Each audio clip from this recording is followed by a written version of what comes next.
Hello and welcome to SMPD, the podcast where we look back at the cartoons that shaped our childhood. I am Chris Bolton. With me, as always, my partner in podcasting, Mr. Mark Williams. Hello. And this week we are looking back at Robotix. Yeah, Not as yeah. we originally planned. No, so not Zoids, which we originally thought we were doing. Yeah, and for those of you that listen to all the shows on the network, first of all, you have great taste. Thank you. But second of all, you may have heard us last week be thrown for a loop slightly during Who Wins when I literally told Mark just before we start recording that actually Zoids isn't the show that we thought Zoids was. So to give you some sort of backstory, we originally had Zoids planned to do tonight, and you'll probably have noticed that we tend to do an old show and a newer show, newer relatively speaking. We kind of think of it as 80s and earlier and 90s and later. So we were into 80s this week, and we planned to look at Zoids. Now, during my research, I could find no record of a Zoids TV show before like 1992. I want to say maybe even later than that, and it was an anime. I was like, no, that's definitely not the one, because I remember having Zoids as a very young kid. Turns out we've had a case of the Mandela effect, because what I thought was the Zoids cartoon was actually Robotix, and very clearly is. This is definitely the show that I intended for us to do. Yeah. I just, for some reason, thought this was Zoids. Well, I was the same, and I did think it was quite strange because, like, normally, certainly with the 80s stuff, unless it's the bigger stuff, I tend to not remember them as well as you do, and it's probably because of that age gap, which is it's not that big a gap, but it's just that it usually plays a little bit of an impact. But we were talking this, we did a Who Wins with Zoids and Transformers, didn't we? Dinobots, Yes. sorry. Yeah. And so I remember when we were talking about it then, I remember looking at it, and the TV show came up then, and I was thinking about it, I'm thinking, oh, that doesn't seem it, but I think that's a remake or whatever else, and I didn't really think too much about it. And then when you said that last week, I was like, no, it's not an anime. It was definitely Transformers looking thing. And it was definitely from when I was a lot younger. Yeah. And so I then went looking for it, and again I came across it. I was like, yeah, I found it, and I was like, no, that's Robotix. Oh, fuck's sake! And then going into it, so I watched it this afternoon. I was in work. I was on site all morning, so I came back and I had it on in a little window in the corner of my screen while I was working this afternoon. And it's definitely what I remember. It's definitely the show that I thought Zoids was. So I don't know how this has happened, and for it to happen to both of us is fucking weird. Yeah, really weird. But it is definitely, most definitely, this is the show that we intended on doing. Yeah. So we're doing it now. It's just not Zoids. It's Robotix. Now, in our defense, this could also be confused with Transformers or GoBots, but I think where the confusion is set in was very specifically the two toy lines. It's the fact that Robotix, all kind of have a sort of slightly kind of reptilian or dinosaur kind of feel to them, or most of them do anyway. And then obviously Zoids were all kind of, insects and dinosaurs and things as well. But as soon as we started, I'd actually forgotten about Robotix, the toy line as well, which blows my mind because I had some. But I think I just always thought Zoids were cooler. And I even got the two toy lines confused. But as soon as I started, like, I found the movie basically, and I watched the movie, which is that's right. It's all of the episodes stitched together, basically. Yeah. So it's an hour and a half and a couple of minutes, something like that. Yeah, 92 minutes. Yeah, so it's like 90 minutes and change. As soon as Argus popped up on screen, I was like, "Fuck yes, this is what I was thinking of." But I just had him confused with Zoidzilla for some reason. Now, look, if you've got both in front of me right now, I'm going to play with Zoidzilla every time because it's one of the best fucking toys ever. And Robotix was just like, Robotix involved building, and actually, if you were really good, involved a certain amount of electronics as well. Yes. Now the electronics I was fine with, but these hands don't build shit. All right, like, I'm not bad with Lego now that I'm nearly 40, but as a kid, I couldn't build fucking cars. I could just about build people, right? I am not an engineer by any way. I'd love to be, but I'm not in any way, shape, or form. So like my robotics toys were like limited to. I never made Argus. Do you know what I mean? They were limited to like very very basic rudimentary structures. Yeah. Even though like with Argus, I remember it came in a kit. You had all the bits to build Argus, and he's kind of misshaped anyway, isn't he? He's just a bunch of cubes with a fucking dinosaur head on.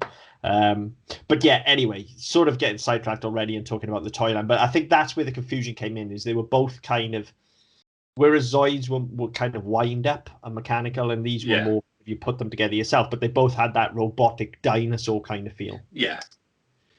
So that's where the confusion came in. That and the fact that we're just clearly not paying that much attention anymore.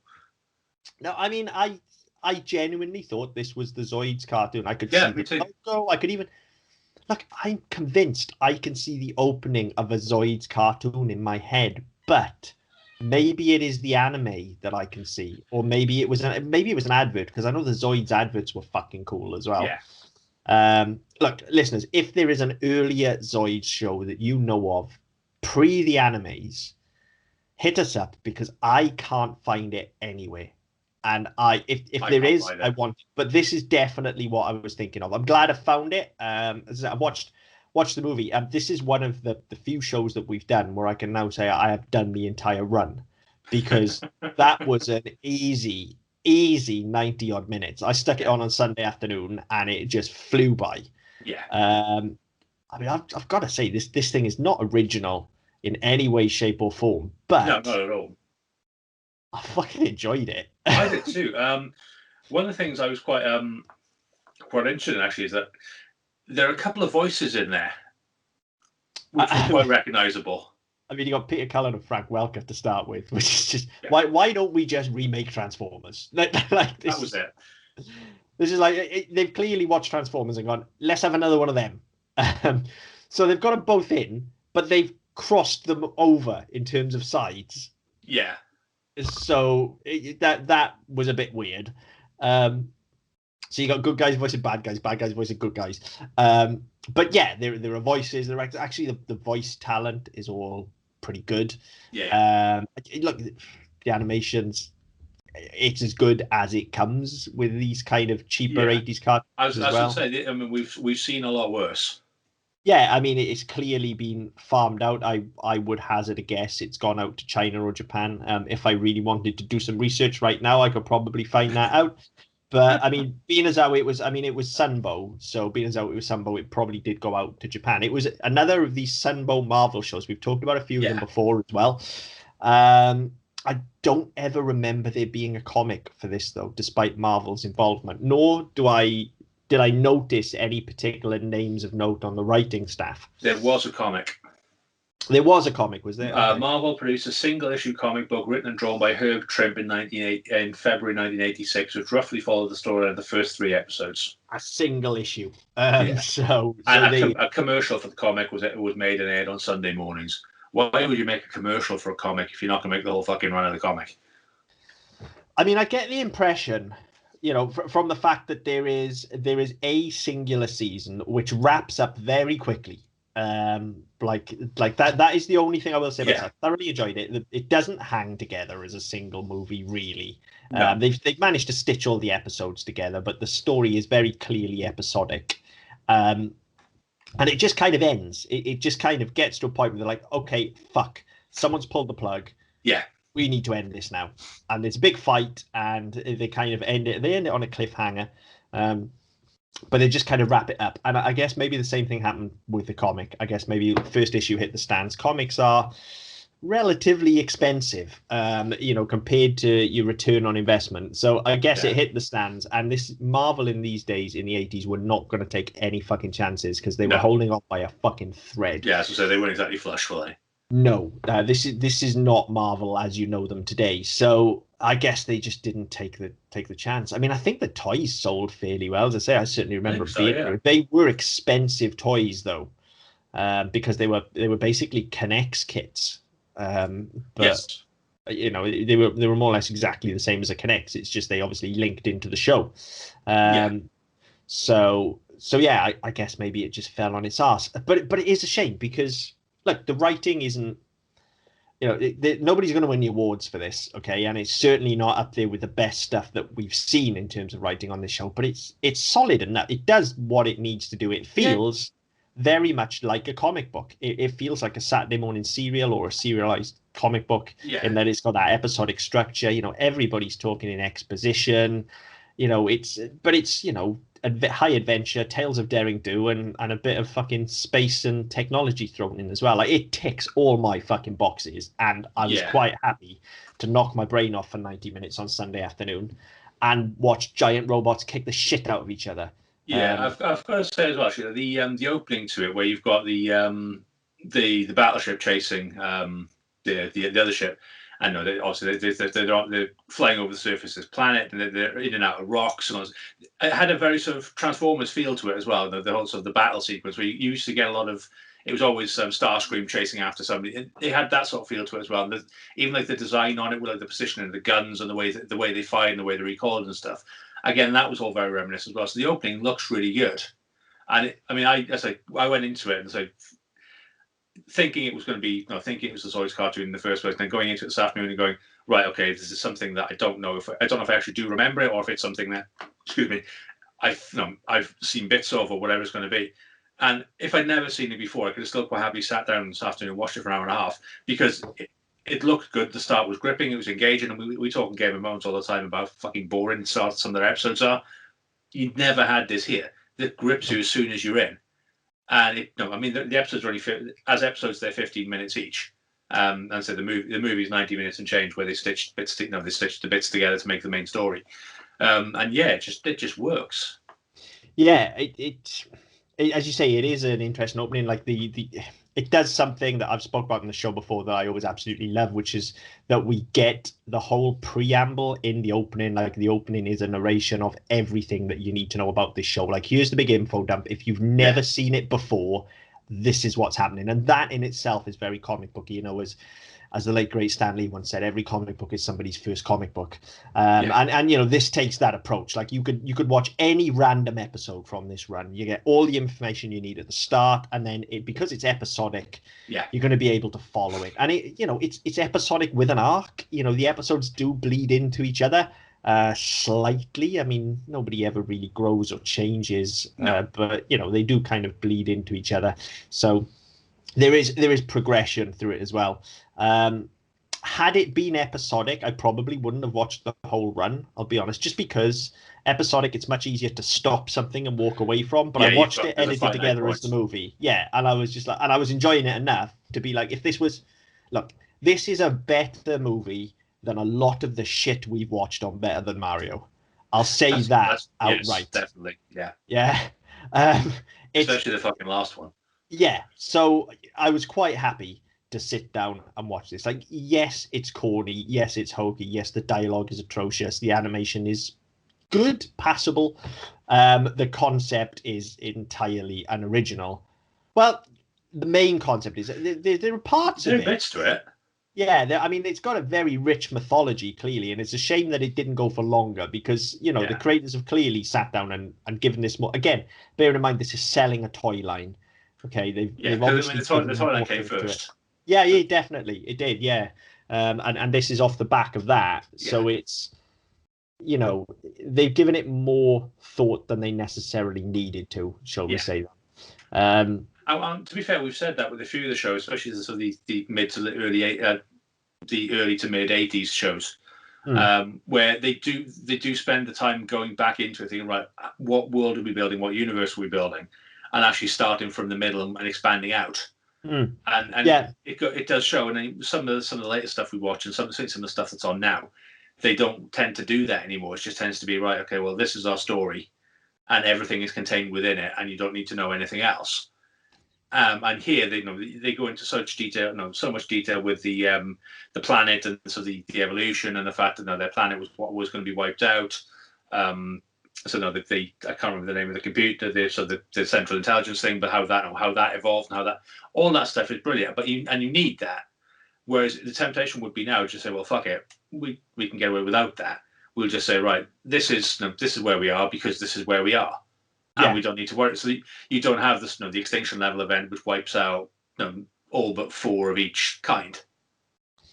Yeah, I think they've definitely built it from the middle out, and I think there's definitely elements in there which are clearly there to sell toys and they don't need, like, for instance, the human pilots, which like, what the fuck do they add to anything? I don't understand. That is one bit that I didn't understand, like what the point of the interface between the humans and the robotics was. Because the robotics are sentient. That's the whole point, is they download their intelligence into these machines in order to survive their extinction level event.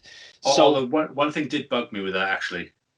Yeah, because they downloaded their consciousness, their respective consciousness into the machines, and when, I can't remember which one it was, wakes up, he goes, "What's going on? I'm a Robotix." Right, now that bugged me for a split second as well, and then I did actually.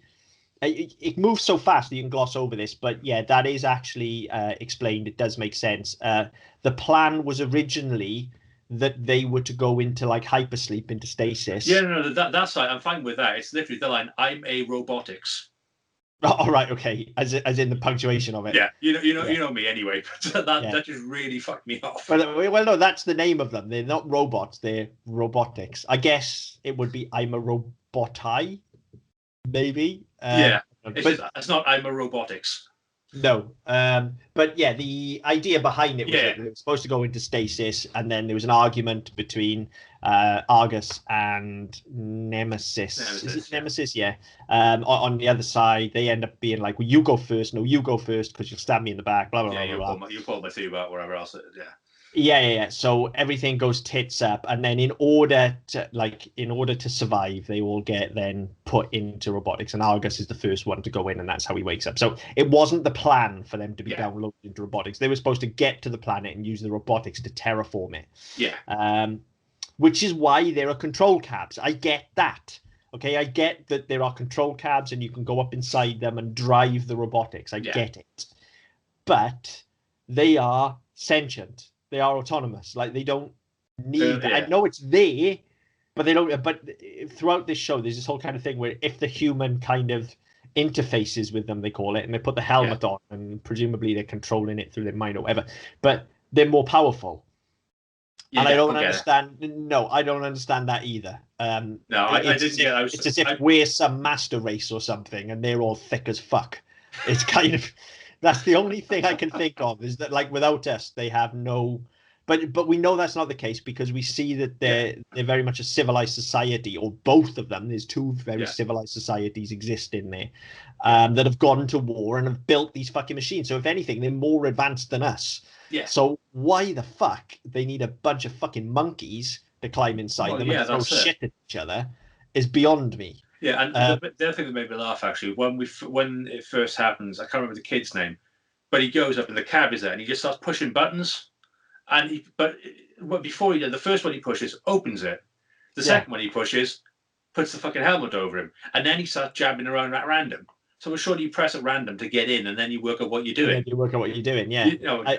Nobody's that fucking lucky. That is the bit of the lore, though, that just completely. I was like, we don't need these human characters. Now, the cynic in me, and I don't think the toy line ever got to this, but the cynic in me says they exist to sell cheaper action figures. So you have your robotics that you could build, and then you could have your humans that you could buy as probably little sort of figures. Probably small, the little sort of Dino Rider size ones, the 2.5 3-inch ones. Which will then fit inside the inside the cab that you build of the robotics kit.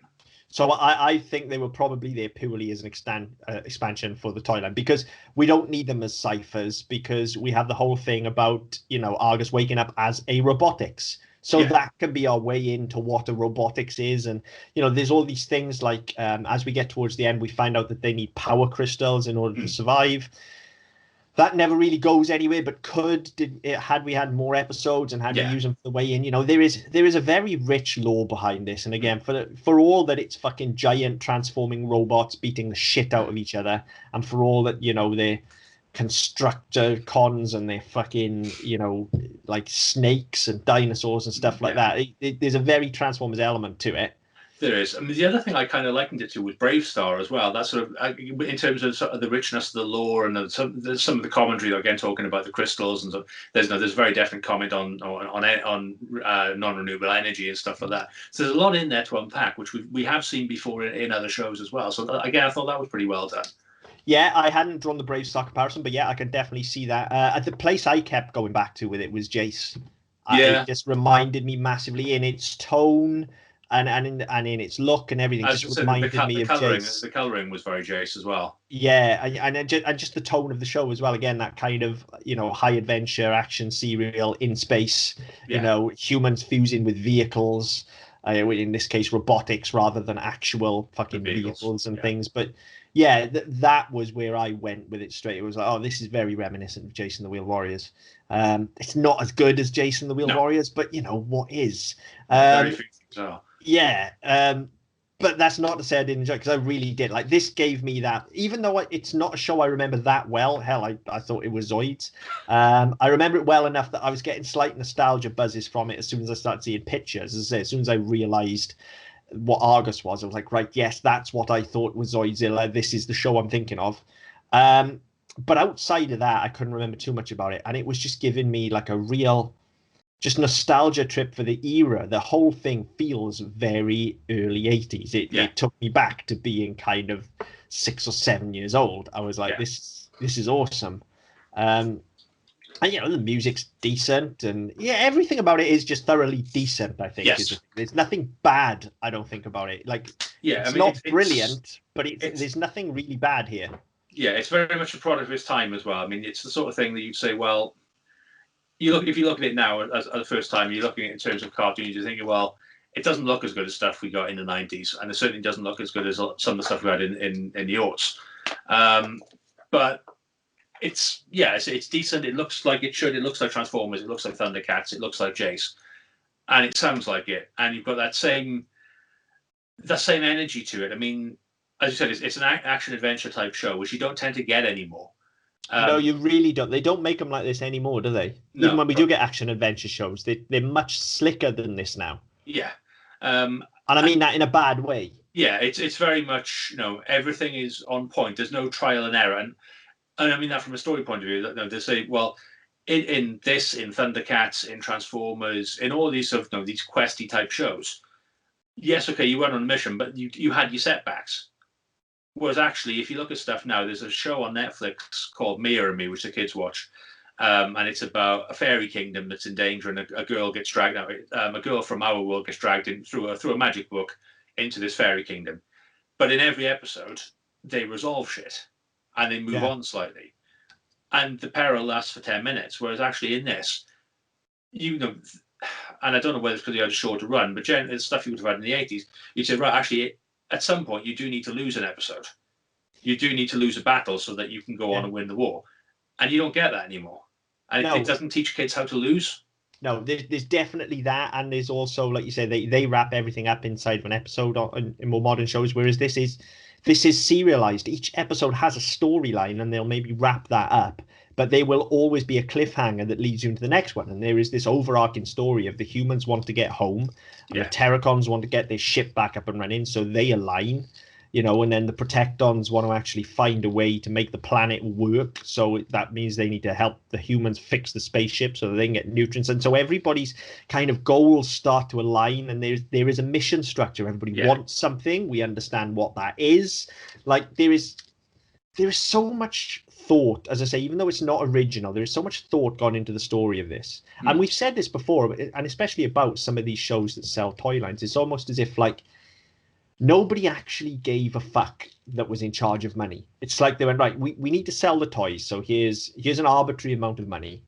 Yeah. They hired somebody and then just let them do whatever the fuck they want, as long as it got on telly and sold the toys and got the brand out. They're like, do whatever the fuck you want. And so actually, when you're that hands off with creatives, it's a big risk and it can go either way.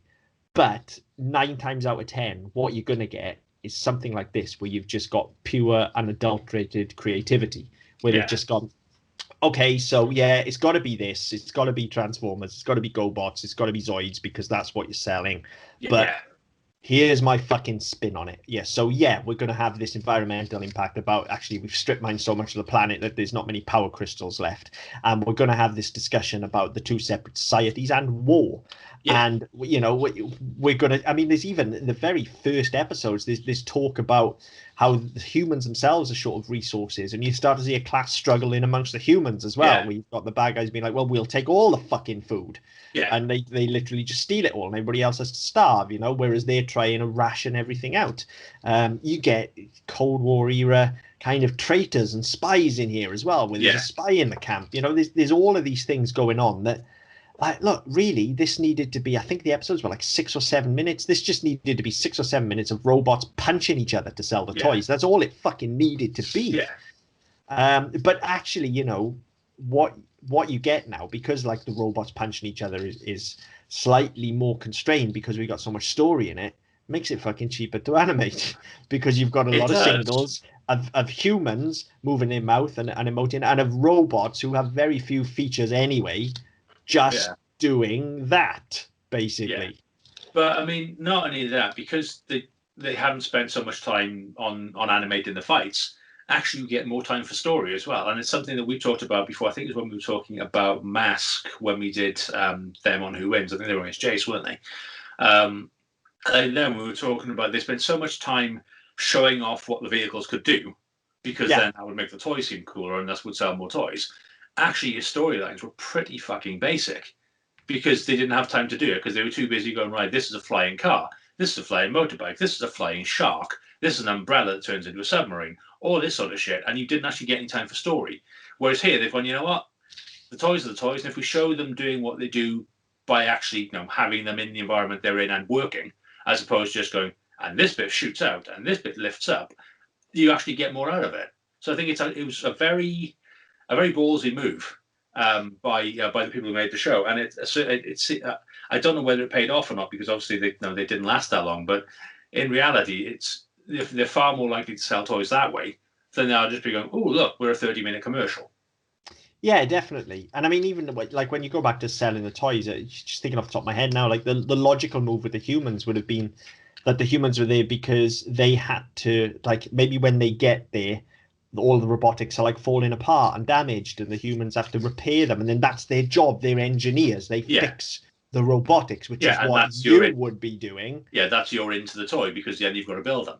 Yeah, but they don't even do that. They hang this whole story with the humans, and we get our heroes and our villains, and it's way better than it has any right to be. And look, because we came into it so cold, because I thought it was something else, like it's kind of blindsided me a little bit as Yeah, well. So there's that, you know, there was zero expectation, which is always the best place to be watching these shows from. yeah, Like sometimes we do these shows, and I really envy some of our listeners out there who may go, "Oh, I've never heard of that," and we'll watch it for the first time before listening to the show. Like to experience some of these for the first time must be absolutely wonderful. And I think this would be one of those things. I think you could sit this down in front of a kid now and just go, have a look at this. And I think it's interesting enough, and I think the story's good enough, and I think the fights are explosive enough that yeah, actually it'll probably hold attention today. I think this will hold up. And it's partly because, as you say, that this just isn't something that's around anymore. So I think yeah, it'll probably blow kids' minds to see something like this, where you've got such a rich, kind of complex story going on in the background. Because it can be like I said, there were points where I had to stop and go, hang on, what did he? Ah, right, okay, I've got it now. Yeah, you know. yeah. So for as much as I say, you know, it's quite simplistic and everybody's talking in exposition, like there were points where I'm like, oh, hold on, there's some proper science fiction bullshit going on here. I need to make sure I understand how this works. Yeah. You know, you need to wrap your head around how CompuCore works, because it's at, you know, towards the middle of the season, those robots are fucking swapping bodies left, right, and center. It's like a fucking giant robot swingers party. Everybody just chucks their conscience in the middle, and CompuCore goes, right, you can go in that one today. You go in that one today. Like, although weirdly, nobody ever takes control of the female body, and the female never takes control of any of the other bodies, because there is a single solitary girl, just like there is in Transformers. However, credit to them, they don't make her pink or anything like that, and they don't make us like, she's pretty fucking kick-ass. She holds her own in a fight, you know. She adds to the story every time she's in it. She's not just there because she's a girl. Yeah, she's not just there to sell toys to girls. And actually, weirdly, she kind of looks a bit like a spider.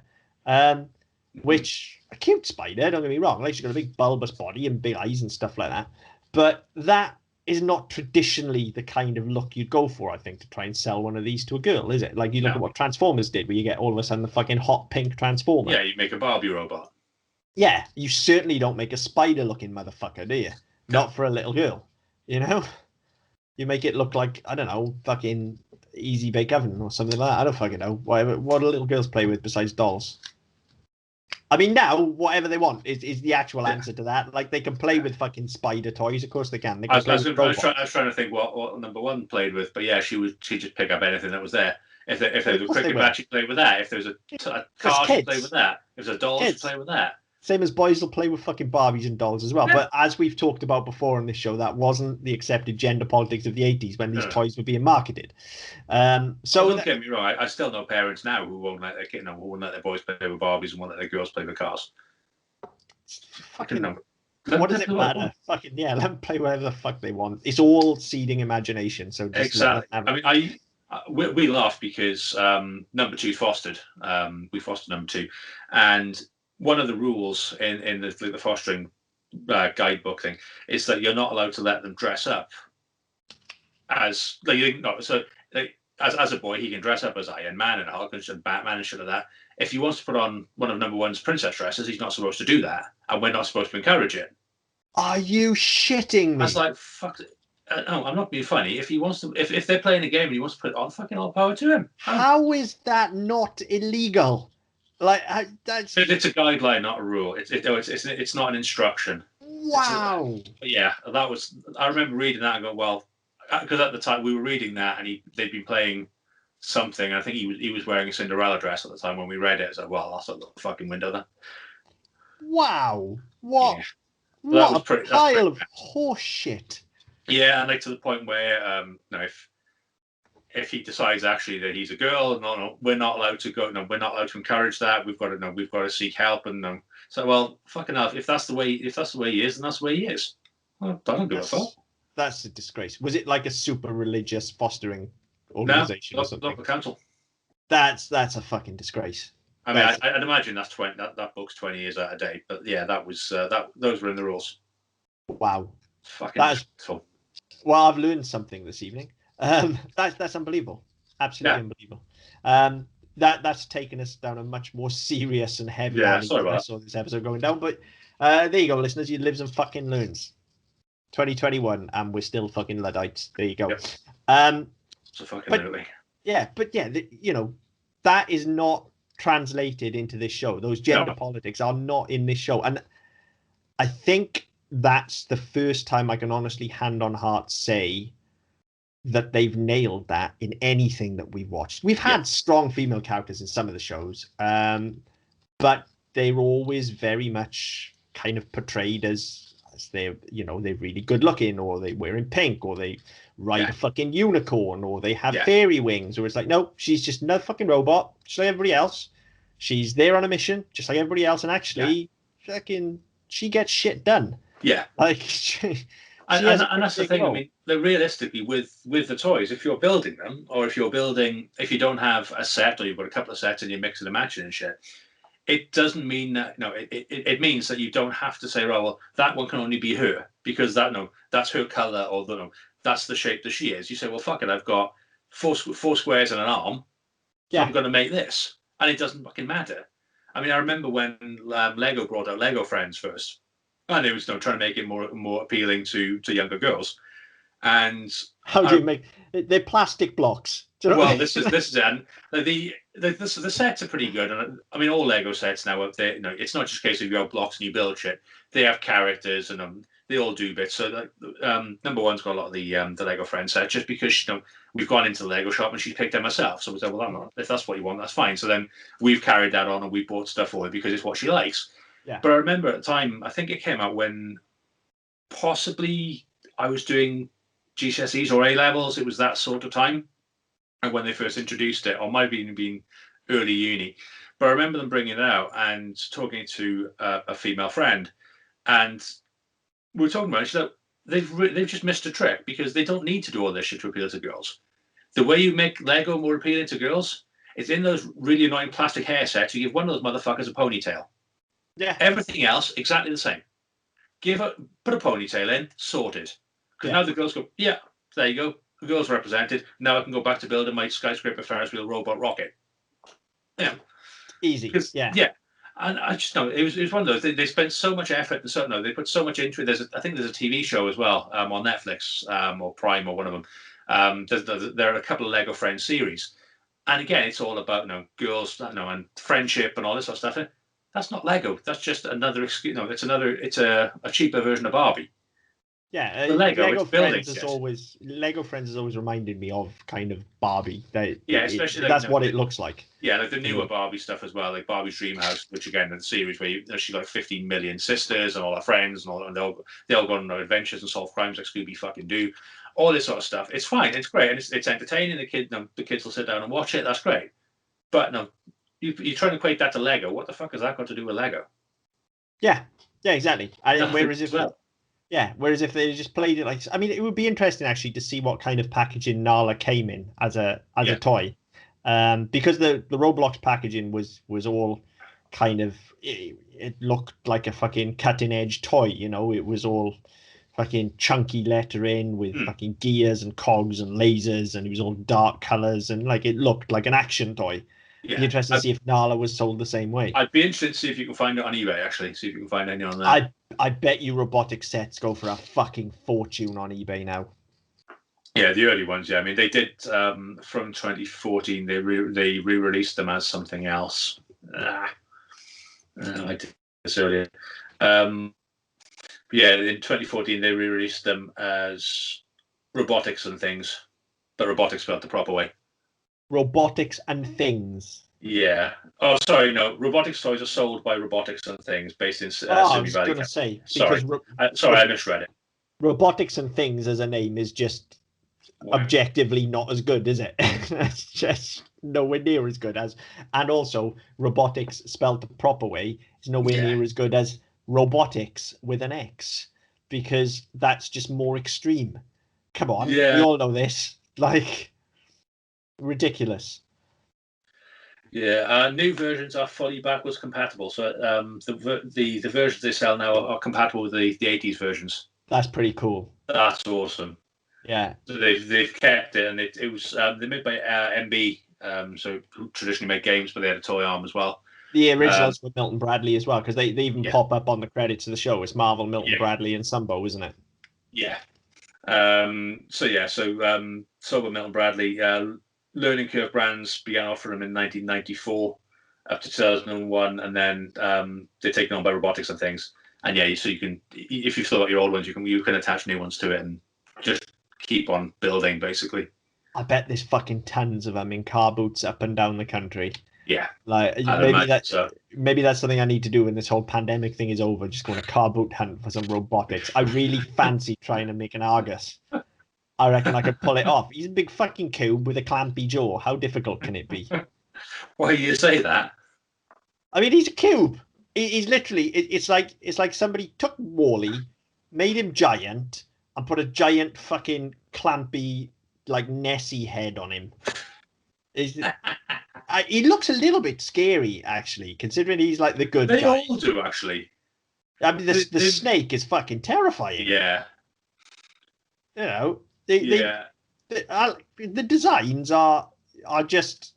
I mean, look, they're not great, are they? Let's be honest. The picture designs are not great. Aren't they? Yeah, that's the thing. They're designed to be working robots. Yeah, but they are fucking. You buy the toy and make them. What I did like actually as well, right? It would have been so easy to, and we've seen other shows.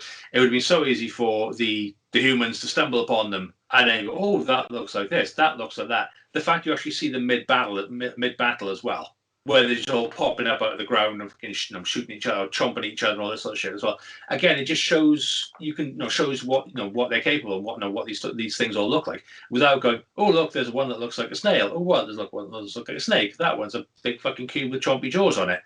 You just know there's none of that. You just introduce them because you see them kicking the shit out of each other. Yeah, and it is awesome. That opening fight is fucking awesome. Yeah, I said that whole sequence from the time that they're being chased by the battleship that shoots them down. Although again, Star Wars level fuck up there, because if they turned around after they shot them down and blitzed the fucking wreckage and killed them all. No story. Same as with the gunner in Star Wars. If he shot the pod down with R2 and 3PO in it, Yeah. end of story. Yeah. So there was a missed opportunity there, I feel. But again, that sequence from the time, so they fly in, they're evading gunfire, shot down, and then so straight away they get off the ship and try to work out where the fuck they are. They're lost, they're stranded, etc. And then these things just start coming out of the fucking ground all around them and fighting. It was really gripping. It's probably one of the best intros for a show we've seen. That carries through as well. As I say, every episode's got that kind of adventure serial aspect to it, where like every episode, I'm like, oh fuck, how are they getting out of this one? And it does that, and of course it's a fucking Saturday morning cartoon or Sunday morning cartoon as it was. Of course, the good guys are going to win and the bad guys are going to get beaten and stuff like that. It's just, and that happens without fail in every fucking episode. Yeah. Okay, but there's always there are some quite unique setups in this. As I say, the whole traitor in the camp thing where they managed to turn one of them and he interfaces with a Robotix and he's actually a bad guy, and they download, as I say, they work out that they can download different identities into the Robotix than the ones that's intended, and there's just a lot going on. And could I have watched more than an hour and a half? But in all honesty, probably yes. Maybe not in one sitting, but like, if I suddenly found out tonight there was a season 2 of Robotix, I'd probably go and give it a look. I genuinely would. I'd be interested because I thoroughly enjoyed the 90 minutes that I watched. And if they rebooted it now, they've rebooted the toy line. So if they rebooted the show, I'd be like, I'll give that a go. I'll watch that again. In all honesty, it's not as slick and it's not as cool and probably not as memorable, but I think I'd watch this over Transformers in this day and age. Says me with a complete run of Transformers on DVD that I do rewatch on occasion as well. But this has got more to it. I was going to say, I think the thing with this is that this is, because this completely separates itself. No, they're not lorries and cars and aeroplanes and guns. So it's completely removed anyway. But actually, because there are significantly less episodes, there's a lot less flab. Well, I mean, this is the thing. We talked on the Transformers episode about how, the Transformers timeline, I've mentioned it a few times. It is fucking ridiculous. Yeah, the continuity bollocks as well. You need a fucking degree in astrophysics to follow the Transformers timeline, seriously. So, whereas this is a handful of episodes, you're in, you're out, you've got everything you need. And it is linear within that as well. As I say, everybody's got a clearly defined goal. We understand the time period. The fucking planet blew up. They all went to the new planet.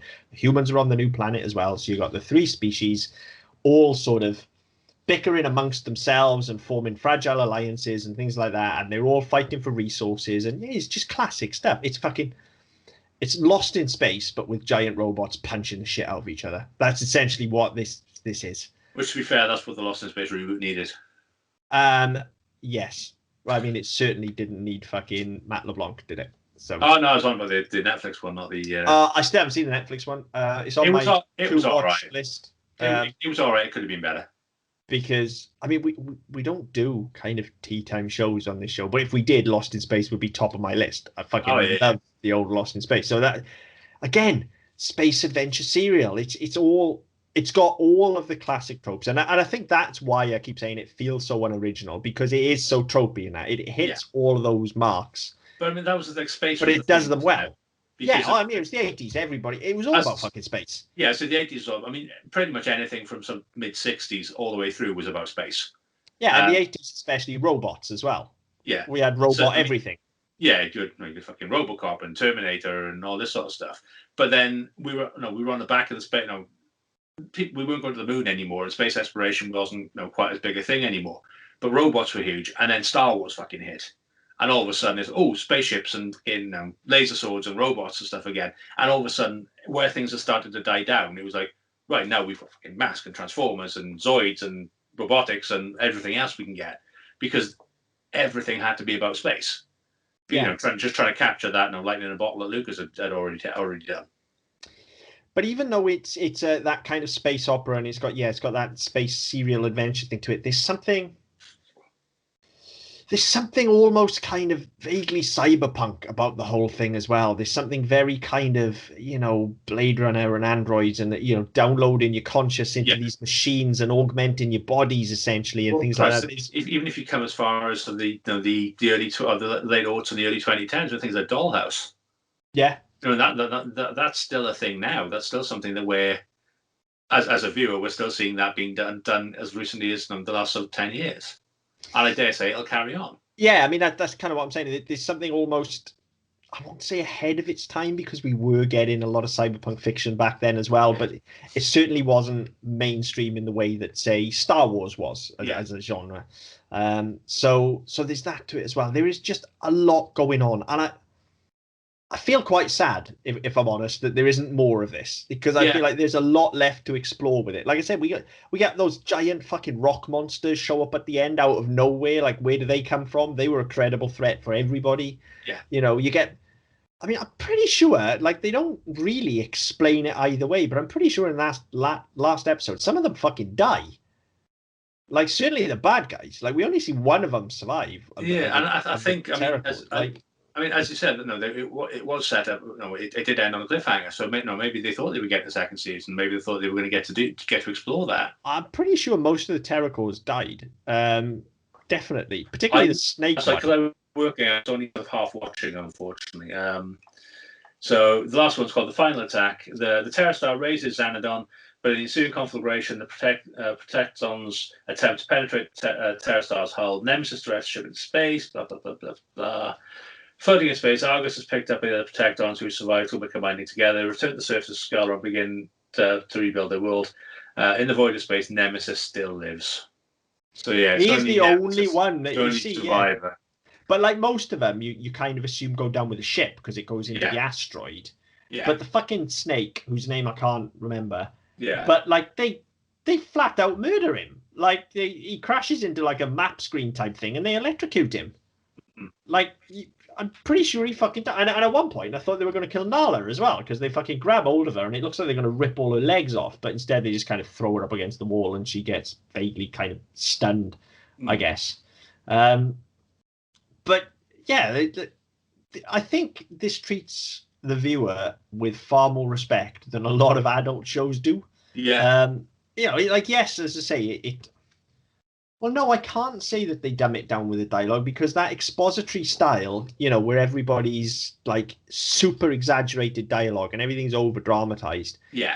They're not doing it to dumb down to the audience. They're doing it because that is the style of serialized broadcasting that is what it's going for, For a more modern take on that, see the fucking Mandalorian. Yeah. Like it's not this blatant, but it is still that kind of serialized style where everybody will lay out the exposition for you and you'll get like 30, 45 minutes of a fucking self-contained quest that ties into a bigger story and generally ends with, this is where we're going next. Yeah. Which makes sense because it's Star Wars and this whole thing all fucking goes back to Star Wars anyway.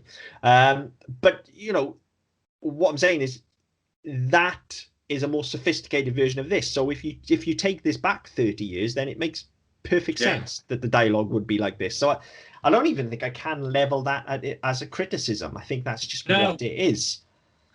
Yeah, I mean, I was trying to think of it because I watched it while I was working. So by the time I got to the end, as I was trying to do other stuff as well, and I was sort of only half paying attention by the end. But I was thinking all the way through that we tend to rail against performances, which I think in here there's nothing wrong here. Dialogue. It's not brilliant, but it's certainly passable. It's certainly there's nothing wrong with it. For me, there were no howlers. Like I said, it's expository, but that is that's style. What you had.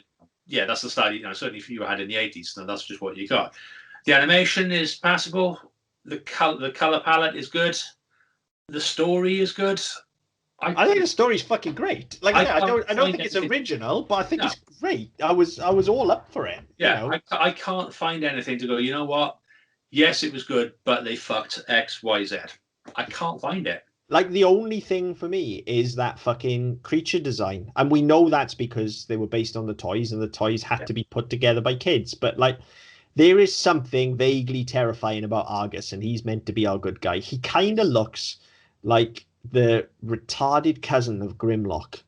Like, I wasn't going to say retarded, but I was going to say a distant inbred relative. I mean, I look, I lose track on what I can and can't say, but I'd like to think everybody in the show knows that my intent is always pure. I just use the limited vocabulary that I have to communicate with you all. All right, you know where I went with that. I'm sorry if that caused offense to anybody, but you know what I was getting at with that statement, okay? And that is what he looks like. Like he just looks like there's not a lot going on I tell you upstairs. what, he reminds me of. Did you see the film Multiplicity with Michael Keaton? Where A long time ago, he clones yes. himself, and there's Yeah, all yeah, the yeah. thing about he makes lots of clones, and then one of the clones decides to clone itself. Yes, yes, And the yes. thing about you clone a clone, and obviously you just lose a bit of the faculties and all the rest. And then by the time you got to 3 or 4 down the line, you had effectively the special ed version. Is that better or worse than what I said? Let us know, listeners. Worse. I'm trying to dig you out here. I think so too. That's all right then. I don't feel so bad. Yeah. So yeah, it kind of reminds me of that, whereby it's just like there's something. No, it was intended to be Grimlock, and just somewhere along the way, something went a bit wrong, and then something went a bit more wrong, and something went a bit more wrong, until you get Argus. I mean, it's for me, it's the eyes. Like they are cold, dead eyes because they're essentially. I mean, they're Kermit the Frog eyes, aren't they? They're a ping pong ball with a fucking black line in them, essentially. Except they are obviously like little. I don't know, like little Lego pieces, basically, is what they would translate to in real life, wouldn't they? But that leads him to not have a very expressive face because his mouth opens and closes like that, like a fucking glove puppet. Yeah. And his eyes are just dead. So there's something. He's got a vague kind of ventriloquist dummy energy to him, I think, is what it is. Whereas some of the others, like Nala, has your traditional light up eyes and mouth and stuff. So there's features there, you know. It's just he's got that kind of vague dead thing energy that just. I mean, like, who isn't fucking creeped out by ventriloquist dummies? So, right, they give everybody the fucking wig, right? So this is it. It's that, basically. That is about the only serious criticism I think I can level at this. Like, the theme song is pretty shit as well, but there is barely a theme song because it's essentially, like I said, an opening crawl of, like, this guy took it really fast, and this happens, and there's loads of explosions, and now here we go, it's Robotix, and that's it. Yeah, it's almost like it's an Action Man advert from like 80s TV. Yeah, it does feel like that. It's like, here's the entire backstory in like 20 seconds, and you would have heard it all because like there's no way I can cut that for the intro, so I'm just gonna have to just spunk it all on the front of this podcast. Like I can't edit it out, and there is like a very vague theme off the back of it, which ends with a riff that sounds like it's about to break into Ghostbusters, which annoys me every time I listen to it. Yes. So I don't know why that happens, but yeah. For those of you on video, I've spared you that, so if you're welcome. Yeah, because again, YouTube likes to sue us if we do things like that and pull our videos down. I don't give a shit when I edit the audio, so nobody's regulating that shit. So yeah. So yeah, it's on our servers. Who cares? So you'll hear it if you're listening on audio. But yeah, I can't criticize it really because I like it when shows do that. It's just I also like a kick-ass theme song. Like what you get with Jason Ulysses is the perfect combination of those things. Yes. And that is just I feel like half a job's been done here. So I've got the creature design and I've got maybe the lack of a decent theme. Other than that, this is just thoroughly solid. This is like 2 thumbs up from me. Yeah. I would actively recommend, like if I was talking to people, and I do on occasion, and people find out we do the show, and I tell them what it is, and more often than not, then everybody will always start telling you about that show that they loved. Sometimes we cover it, sometimes we haven't. Yeah.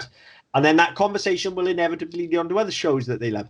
And this is one from now on that I'm just constantly going to drop into conversation. I think of like, you should watch Robotix. Like, do you remember Robotix? And most people are probably going to go either an emphatic yes, because like they love the toys, or yeah, most of them are going to go no. And then this is one of those shows where, and this happens a lot as well, people go no, and then you start to talk about it and they go, oh yeah. And I'm flat out going to tell every one of them, like, if I, of all the shows we've done right now, if you put me in a room with somebody, they say, right, recommend a show for somebody to watch, I'm probably going to this. And that's not saying that it's the best we've done. Like, look, it's not as good as Kim Possible. That's still my high bar. All right. It's probably not as good as Recess, if we're honest, when we watched that last week. But enjoyable, short, consistent. Yeah. Like, it's got everything. You want to watch an old cartoon? Go and watch this. It's not going to take you a fucking hour to get into it like Thundercats is. And that's not a dig at Thundercats, but fuck me, that initial story takes some fucking setting up. All right. It's not going to just repeat itself time and time again like He-Man does, because those stories are the same every fucking week. You know, it's not going to confuse you with this weird fucking timeline that Transformers has. It's just like, here's 90 minutes of your time. Watch a Saturday morning serial. Yeah, and as I said, in 90 minutes you can watch the entire thing. I mean, I'm not sure if it's an official channel on YouTube. I'm assuming it's not, but literally, they've just got the movie there, which is every episode aired was 15 minutes, and in that were two stories, which is also all movie on. So the 90 minutes is the entire run. 92 minutes is the entire run. You can literally sit down, get through it, and then get on with your day, and you've lost nothing. There was only one criticism I can level at it, and it's not the show's fault. It's the fact that we both fucking thought it was something else. That's a very serious problem with the show. I don't know. There's something wrong there. It's not with the show, but there's a problem somewhere whereby people remember your show but think it's something else. Well, I think, as we said, this is kind of unoriginal in its concept anyway. So there's partly that. But then I'm not sure if that problem is with Robotix or with Zoids. Yeah, true. Which is, because Zoids is the one that everybody remembers, I think. I was going to say, that's the thing. Zoids is what people remember, but they don't remember Zoids. They remember this. Well, certainly with that. So to me, that suggests this is better. This is better, but then there's something defective with both products. Because if they are that interchangeable, people can't remember which one is which. Yeah, I don't know. Like, nobody, for instance, is going to confuse GoBots with Transformers. No. Nobody's going to confuse this with Transformers. But, and look, it's not just me, because we both flat out confused this for Zoids. Because when I first told you, you were going, no, there was just like, no. And then you looked at it and you were like, yeah. I remember we were on video, and I was like, I was looking at your face when I was doing it. I could see your face. Like, he's fucking laughing at me. Yeah, because you had the same reaction face that I did when I was like, what the fuck? Like, it genuinely blew my mind. Yeah, that this wasn't what I thought it was. Yeah. And that, for me, that's the only worry with the show, is that there's been some sort of disconnect with the show and its identity. Yeah, and I wonder if it's because of the shortened run or because of the similarities to other things. I don't know. I think whatever it is, this clearly was just a flash in the pan and vanished. Whereas, even with the toy line, Zoids has persevered in a way that this hasn't. And, our confusion with the show, I think, might come down to the fact that by the time that Zoids anime hit, it probably wouldn't have been on my radar, because that would have fallen in a very specific time period where I was just doing other shit. Now, if you dropped a fucking Zoids anime, I'd be all over it. Like, because I would just be all over it. His animation and his Zoids. I'd be all over that shit. But that kind of mid-90s period that it first started dropping in was right in my kind of, now fuck this, I'm not watching telly, I'm going out and fucking getting drunk, and if I do have spare times, I'm probably going to be playing fucking video games. Yeah. So that would have bypassed me. So maybe that's why I remember this and not Zoids. And certainly the toys. Like, Zoids were just the coolest fucking toys ever. Like, they were fucking amazing. So that's why, I think. And like I said, I didn't have to like fuck around with a Zoid like I did with the robots. Although maybe I have confused them, because I have a recollection. I've always thought Zoids as being something you build as well. And now I'm looking back knowing that they aren't. They're wind up. Yeah. So no, I didn't have that. I definitely have full on. I think this is, like, you hear the term Mandela effect quite a lot now. This is the first time I think I have full on experienced it in my life. Like, it blew my mind finding this out. I don't know what that says for the show. I don't know if that means it's good or it's bad. I don't know. Yeah, I can't make my mind up on. Watching it now, it's cemented for good, because I'm older now and I've made that mistake once, and I know now what Robotix is. And it's something that I will now be able to go out and, yeah, fuck it, I'll be able to go out and champion. And I will. I say I will recommend this show to people. I will actively recommend. It is available, the movie, so where they've stitched it all together, it is available on Region 2 DVD, so you can get it in this country legally. Yeah, I've already looked. It's only about 12 quid as well. It's not very expensive. Yeah, it's not very expensive.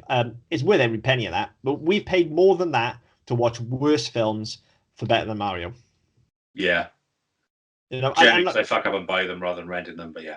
Yeah, and look, it's by no means going to be the best film you've ever seen, but it's certainly not the worst. And it's, like I said, it's an easy way, especially on a fucking Saturday morning, and especially if you have kids running around. Just sit them down in front of this for 90 minutes on Saturday. The two of you can just, you can shut them up while you drink your coffee. Like, this will definitely hold kids' attention. I don't know a thing one about kids, other than I have the mental age of one myself. And it keeps me fucking quiet for 90 minutes on Sunday. I mean, I could put this on. Number 2 would sit down and watch it. Number 1 would watch about 30 seconds. Go, nah, fuck, I'm going to read Harry Potter, and she'd be off. But fair enough. Fair enough. I mean, she's in a reading phase at the moment, and she's constantly fucking reading.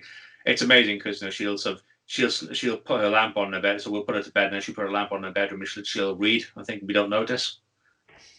It's fine. That's behaviour you want to encourage. Yeah, it's reading. It's not like she's staying up on an iPod or a tablet or anything and doing stuff online. She's reading books. It's not like she's staying up and watching Robotix on a tablet, which would be worse. So you've just completely shat on every recommendation I just made about showing it to kids. But never mind. But because I mean that's specific to her. She doesn't have the. She'll sit down and read for hours on end. And she will sit down and watch episodes of something that's 5 minutes long. And she'll sit there for like 2 or 3 hours, but she won't sit down and watch a 2-hour film because it's too long. Man. Kids are weird. Yeah, kids are assholes. That's kind of my catchphrase, I think. Yeah. But yeah, I don't think there's too much else to say about it. We've talked about, all of the fucking weird class structure that's in it. We've talked about the gender politics of it. We've talked about quite a lot in the space of the last hour that's come out of what is essentially 90 minutes of content that should have been robots kicking the shit out of each other. There is a lot in here to pull out. And I've actually been quite cautious to avoid talking about some stuff because, you can spoil some of this. Yeah. So I'm not going to say any more other than this threw me for a loop for more reasons than one. It spun me out last week. And then all week then I was kind of curious to watch it, but I wasn't really looking forward to it, if that makes sense. I didn't know what I was letting myself in for, but I was like, well, like we just said, if I've confused it, it can't be that good, can it? Yeah. And it just, I'll be honest, I was having a pretty low day Sunday as well. So this was just something I think I needed. I just sat down and watched this for 90 minutes and didn't worry about anything. I just watched fucking robots kicking the shit out of each other and people fighting in spaceships, and that'll do me. Yeah. No, I mean, I was the same. I really wasn't sure what I was going to make of it. Just be after. So you told me how badly we got it wrong, and I was like, am I really going to sit down and watch this now? I'll put an episode on. I'll see what it's like, and then I'll probably, I'll go through a couple just so I've got enough to talk about. And as it was, because I put the film, the movie version on as well, where it was all stitched together and you didn't have the natural breaks in it. I didn't notice until I was sort of 40 minutes into the 90 that I was actually like, oh shit, right, okay, I need to get some work done. And it's that sort of show, and I was really pleasantly surprised by that. Yeah, and I think that definitely helps. Watching the movie version definitely helps in terms of how much you're going to watch. It was certainly that for me because it felt like you could tell where the end of each episode but it was stitched together so well that it just washed over you. Fuck it, I'll watch another one, no problem. And we've actually said that about some of these shorter shows, like when we were doing Will-O-the-Wisp as well, and I ended up just watching the whole DVD through again for the umpteenth time, because they're like 5 minutes. By the time you've considered whether you've got time to watch another one or not, it's already started. You've just done it. You're like halfway through the episode, so you just carry on, and it just washes over you. Can't recommend it enough. Honestly can't. Now, having said all of this, listeners, we didn't do Zoids, obviously. If Zoids is something you wanted, because we discussed then whether we were going to do the Zoids anime, which neither of us think we've actually watched, or whether we were going to do this instead. And obviously the whole point of this show is for us to kind of revisit these shows and see what they mean to us now. So we felt like maybe watching the Zoids anime when both of us hadn't seen it wouldn't quite have worked out for the show the way this would have. But if that's something that you want to hear us cover, then let us know, because I'm curious about that now as well. Yes, definitely. Yeah, I mean, as you said, get in touch. I'm very curious as to what people's relationship with this and with Zoids are, just based on our complete misunderstanding. So yeah, by all means, get in touch. I'm on Twitter at SMPDPod, on Facebook and YouTube with the Double M Podcast Network. You can go to our website, ddpodcast.net, where you can leave comments, get in touch with us through there. You can also pick up our previous shows and our other shows as well. Wherever you get your podcast from, be it iTunes, Spotify, Stitcher, Amazon Music, Google Play, etc. Like, share, subscribe, and we'll get back to you as best we can. But until next time. See you later.